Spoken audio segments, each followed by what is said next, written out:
Hello, I'm Emma from English. English idioms. Can you think of some examples?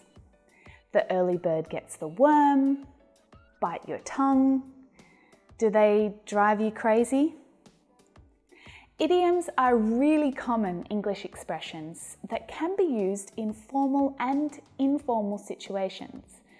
They're quite challenging to learn because the meaning of the whole idiom, all of the words together, often doesn't relate to the literal meaning of the individual words. The idiom, as you're painfully aware, has its own unique meaning. So in this lesson, I'm going to teach you a few useful idioms that will help you to talk about your holidays. Now, I'm sure that you'll be able to think about a holiday that you've had in the past and use the idioms that I'm going to share in this lesson to help you talk about them. Now, there are lots of English idioms, but learning to use some of them will help you to sound creative, interesting, and fun when you're using English. And of course, it will definitely help you to understand more of what native speakers say.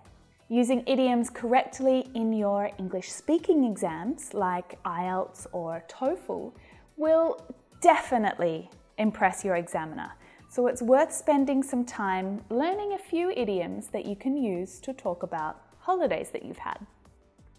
Now, a quick note, remember that the tense changes can affect the verb in the idiom, if there is one.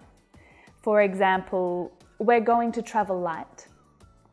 We traveled light. We are traveling light. So pay close attention to how I'm using the idiom in these examples. Now, let's look at that same example again in more detail. To travel light or to pack light.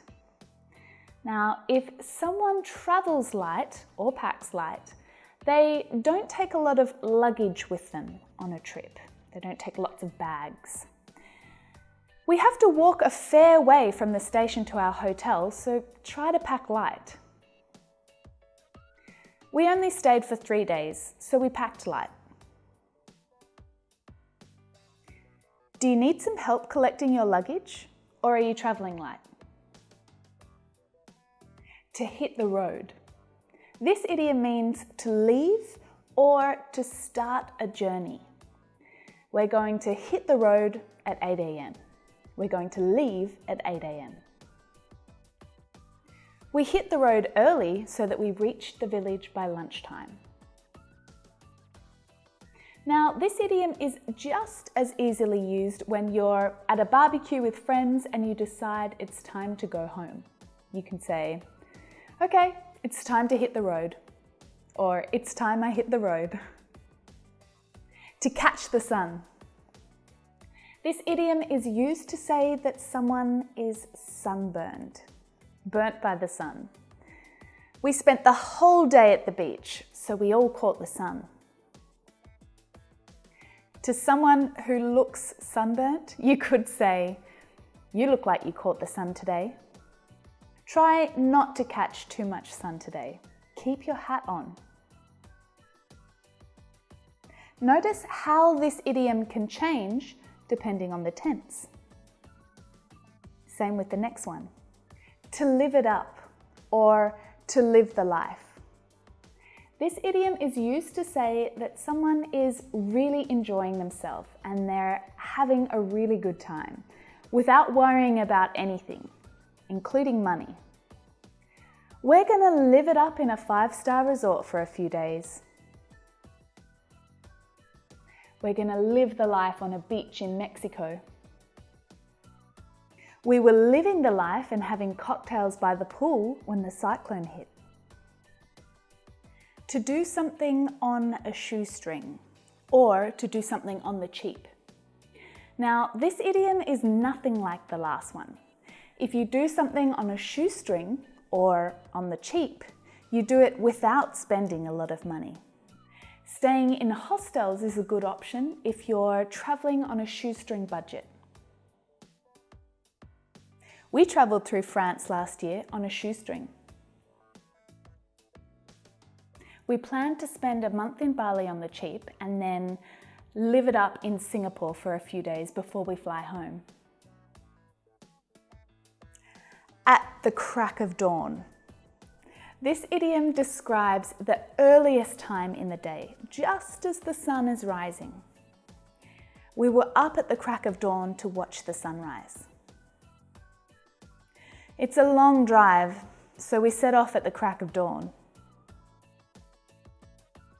Paul got up at the crack of dawn every day to hike around the island. Bright and early. Now, this idiom is similar to the last one.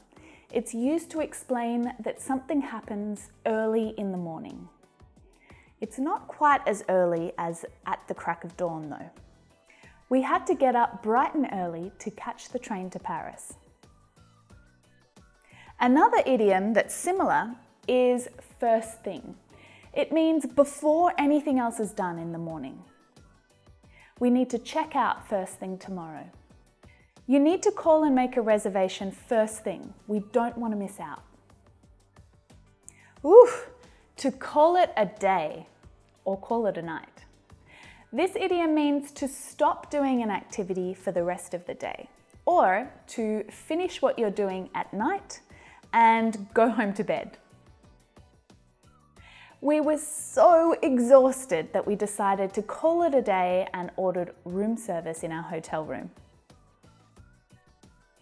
Let's just call it a day and go to the pub. I need to call it a night. I've been dancing for 12 hours.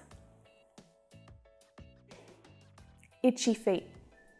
Okay, so this idiom is used when someone feels the need to travel. They don't want to stay still. My friends always tell me that I have got itchy feet. After being away from work for so long, it's really difficult to sit at my desk for 8 hours a day. I've got itchy feet already. I noticed that Ben is really distracted at the moment. Do you think he's got itchy feet? So there were quite a few idioms there, weren't there? Can you think of any other ones that you could use to talk about traveling or holidays? If you can, add them to the comments below this video. Now, if you watch my lessons often, you'll know that there's a new video every week. So make sure you subscribe to my channel by clicking this red button right here, and you'll find out when the next lesson is available or the next worksheet is available and ready for you to practice with. For now, you can keep practicing with more English idioms right here, or you can head to the English website to learn more about our online courses. I'll see you in the next lesson. Thanks for watching and bye for now.